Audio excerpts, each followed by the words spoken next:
वक्फ board से जुड़े सभी से सवाल करती है जनता। क्या 1200 करोड़ की वक्फ संपत्ति कुछ करोड़ों में बेच दी गई? ऐसा सवालिया निशान है।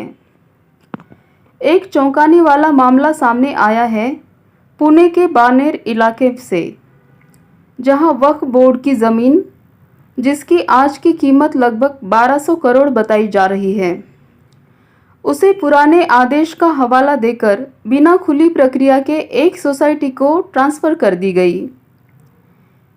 सवाल ये उठता है कि को इस ज़मीन की मौजूदा कीमत का अंदाज़ा भी था?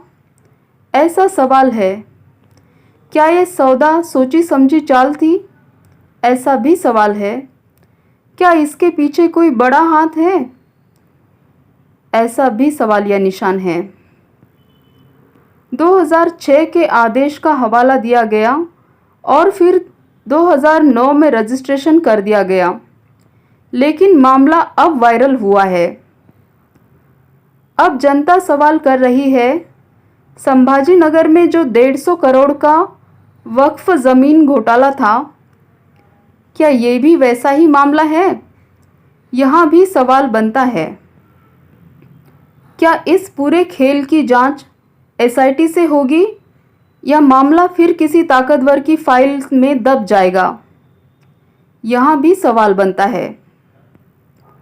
सूत्रों का दावा है कि इस ज़मीन को हड़पने के लिए बड़े बड़े लोगों की छत्रछाया है। अब ये जानना बाकी है कि किन के हाथ वक्फ अधिकारी के सिर पर है। यह भी सवाल बनता है। मंत्री जी से सवाल है, वक्फ बोर्ड अध्यक्ष, यहाँ भी सवालिया निशान बनता है। या फिर कोई बड़ा बिल्डर लॉबी? सवाल तो बनता है।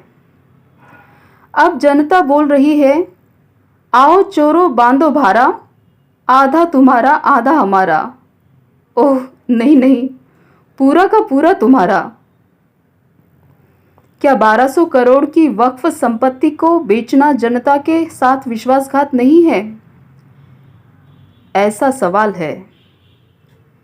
क्या जिम्मेदारों को बचाया जाएगा?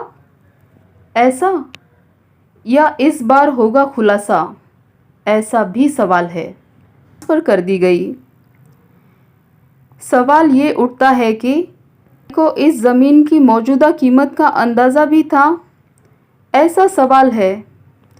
क्या ये सौदा सोची समझी चाल थी? ऐसा भी सवाल है। क्या इसके पीछे कोई बड़ा हाथ है? ऐसा भी सवालिया निशान है। 2006 के आदेश का हवाला दिया गया और फिर 2009 में रजिस्ट्रेशन कर दिया गया, लेकिन मामला अब वायरल हुआ है।